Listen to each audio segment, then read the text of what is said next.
Hello सा खमागणी राम राम, कैसे हो आप सब। आई होप आप सब बहुत अच्छे होंगे और ऐसे ही मेरे चैनल को सपोर्ट करिए, लाइक करिए, शेयर करिए, सब्सक्राइब करिए और मेरे चैनल को आगे बढ़ाइए। ऐसे ही मैं मस्त मस्त वीडियो आपके लिए लेके आती रहूँगी। और मेरी कोशिश है कि जो भी मैं आप पढ़ाई करती हूँ, जो कुछ भी मैं मेरी लाइफ में बुक्स जो भी XYZ बुक वगैरह हो, कुछ भी हो, कैसे क्या मेरी जर्नी वगैरह है, जो भी सब कुछ है मैं आप लोगों को बताऊंगी। और इसमें सबसे पहले मैं आपको बताती हूँ कि आज का जो टॉपिक है वो है कि फर्स्ट बार में या फिर हम गवर्नमेंट जॉब को कैसे हासिल करें। तो सबसे पहले मेरा यही है कि गवर्नमेंट जॉब लगना कोई बड़ी बात नहीं होती, बट गवर्नमेंट जॉब में सबसे जो प्लस पॉइंट जो होता है वो होता है कि एक ही बुक का, एक ही टॉपिक का बार बार रिवीजन। जो भी अपने पास सिलेबस वगैरह है उनको अच्छे से कवर करो, उनको अच्छे से रिवीजन करो। जितनी बार आप रिवीजन करोगे उतना आप सबके लिए बहुत अच्छा रहेगा। और रिवीजन भी ऐसे है ना, अभी ऐसा नहीं है कि अपन ने एक बार एक बुक पढ़ी उसके बाद ठीक है टॉपिक चेंज करो। चलो ठीक है, आपने एक टॉपिक पढ़ा, उसको हर संडे, हर 15 दिन में, 30 दिन में, 1 महीने में, 1.5 महीने में, 2 महीने में जितना हो सके उतना रिवीजन करो। यानी कि जैसे जैसे आप रिवीजन करते जाओ वैसे वैसे उस बुक के ऊपर टिक करते जाओ। भी एक बार रिवीजन हो गया 10 दिन का, 15 दिन का, दूसरी बार टिक करो 20 दिन का, 25 दिन का, तीसरी बार टिक करो महीना, 1.5 महीने का। ऐसे करके आप है ना उस चीज़ को कवर करो। तो ऐसे करते करते आपके 10 से 12 बार रिवीजन हो जाएगा। और नौकरी लगना बड़ी बात नहीं होती। इसमें नौकरी लगने का सबसे बड़ा हाथ होता है कि आप रिवीजन किस तरीके से करते हो और कैसे करते हो। इसलिए आपको रिवीजन करना बहुत ज़्यादा ज़रूरी है। अगर आप रिवीजन नहीं करोगे तो आप कितना भी पढ़ लो, कोई उसका मतलब नहीं है, आप नहीं लग सकते नौकरी। और किसी बच्चे का कमेंट होता है, कमेंट तो अभी तक मेरे पास आया नहीं है, बट मैंने अपनी जो रियल लाइफ में स्टोरियाँ सुनी है, मेरे आसपास के हैं जो भी है, तो उसमें ऐसा है कि कोई स्टूडेंट होता है जो 45% से कॉलेज में या स्कूल लाइफ में पास होता है, आगे जाके वो गवर्नमेंट जॉब की तैयारी करता है, गवर्नमेंट जॉब लग भी जाता है। और जो 90 या 80% लेके आते हैं बच्चे, वो पीछे रह जाते हैं। वो या तो IRS की बुक को खोल के तैयारी में लगे, कोई IAS की कर रहा है, कोई किसकी कर रहा है, कोई किसकी कर रहा है। तो 100% लेने के चक्कर में मत बैठो भी हम जितना भी है 100% लेके बैठे। नहीं, 100% से कभी कोई बच्चा नौकरी नहीं लग सकता।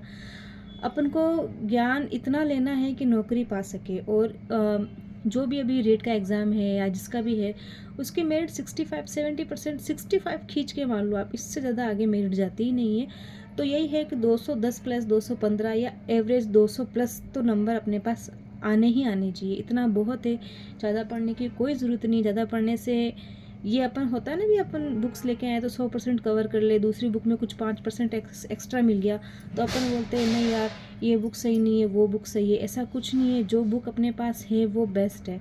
तो मैं तो आपको यही बोलूँगी, अगर गवर्नमेंट जॉब की तैयारी करनी है तो लगातार रिवीजन करो, 10 बार, 15 बार, 20 बार, जितनी बार आप कर सकते हो उतनी बार। और रही बात हाउस वाइफ की, बहुत सारी बोलती है दीदी कि भाई हमें देखती हूँ मैं मेरे लाइफ में, मेरे आसपास में, कि भी हमें हमारे बच्चा हो गया, हमारे ये हो गया, हमसे पढ़ाई नहीं होती, हमसे ये नहीं होता। तो ठीक है, जिम्मेदारियाँ सबके पास आती है, बट इसका मतलब ये नहीं है कि आप पढ़ाई छोड़ दो। अगर आपका ड्रीम है कि हमें जॉब करनी है तो आप उस हिसाब से आप पढ़ाई करो। और अगर आपका ये है कि नहीं हमें जॉब कुछ नहीं करनी, हमें सिर्फ अपने नॉलेज के लिए पढ़ना है, तो और अच्छी बात है, आपको पढ़ना चाहिए, है ना। बट वही है कि अगर आपकी फैमिली लाइफ है तो आप सबको मैनेज करके चलो। कोई किसी के काम नहीं आता है, कोई भी किसी के काम नहीं आएगा। आपको अकेले ही पढ़ना है, अकेले ही काम करना है, अकेले ही सब कुछ मैनेज करना है। इसलिए किसी के ऊपर डिपेंड मत रहो कि भाई अगर ये हमारी हेल्प करे तो ही हम ये कर पाएंगे। नहीं, अगर 3 बजे उठ के तुम्हें पढ़ना पड़े तो पढ़ो, 4 बजे उठ के तुम्हें पढ़ना पड़े तो पढ़ो, है ना। सबकी फैमिली एक जैसी नहीं होती, सबकी फैमिली अच्छी होती है, किसी की कुछ नहीं समझती है, किसी के क्या, सबके अलग अलग होता है। मैं उस टॉपिक पे बात अभी नहीं करूँगी। मेरा सिर्फ इतना ही है कि 100% के पीछे मत भागो। जो आपकी बुक में है, जो आपके पास बुक अवेलेबल है, उसको आप कितनी बार पढ़ते हो, 10 बार, 12 बार, 15 बार, तो ये सोच लो कि आपको नौकरी से पीछे लगने से कोई नहीं रोक सकता। और इसमें भी प्लस पॉइंट तब ये चीज़ें काम करेगी जब आप अभी जितने भी एग्ज़ाम्स वगैरह हो रहे हैं उनके वाले आप एग्ज़ाम दो चाहे मत दो, बट आप उनके एग्ज़ाम पेपर के पैटर्न को देखो भी, इसमें किस तरीके से एग्ज़ाम पैटर्न आ रहा है, किस तरीके से क्या चीज़ें हो रही है, सिलेबस कवर करो, क्वेश्चंस पेपर उठा के देखो, है ना। और टेस्ट सीरीज जो ज्वाइन करते हैं, कभी कभी बच्चों की शिकायत होती है कि दीदी टेस्ट सीरीज़ तो हम लगाते हैं पर जितना हम पढ़ रहे हैं उस हिसाब से हमारे टेस्ट सीरीज़ में नंबर नहीं आ रहा है। तो देखो, कभी कभी टेस्ट सीरीज़ ऐसी होती है कि जो एकदम हाई से बना रखी होगी कि मतलब वो किसी को नहीं आएंगी, या फिर कुछ बहुत ज़्यादा टफ दे दिया कि वो एक नॉर्मल स्टूडेंट है वो कवर नहीं कर पाता है। तो टेस्ट सीरीज़ में अगर कम नंबर आ रहे हैं तो कभी अपना मन छोटा नहीं करना है, आप जो भी कर रहे हो बेस्ट कर रहे हो, ठीक है। इसलिए कभी डरना नहीं है। जैसे आप पढ़ रहे हो, टेस्ट सीरीज़ ज्वाइन कर रहे हो, जहाँ से भी आप दे रहे हो वहाँ से दो, जिस बुक से आप पढ़ रहे हो उस बुक से पढ़ो। और रही बात क्वेश्चन पेपर में ऐसे होते हैं कि 5 से 7 ऐसे क्वेश्चन आते ही आते हैं जो इतने डिफ़िकल्ट बनाते हैं, एग्ज़ाम वाले इतने डिफ़िकल्ट बनाते हैं कि वो आपको क्या किसी भी बच्चे को नहीं आएंगे। तो माइंड में ये उन 5% के पीछे नहीं भागना है कभी भी कि हमें वो 5% क्यों नहीं आई, क्यों नहीं आई, क्यों नहीं आई, नहीं ऐसा नहीं है। वो 5% किसी को भी नहीं आएंगे, उन 5% के पीछे मत भागो। उसके अलावा जो क्वेश्चन हैं उनमें से कोशिश करो कि ये कितना भी घूम फिर के क्यों ना आ जाए, हमारे से ये क्वेश्चन छूटना नहीं चाहिए।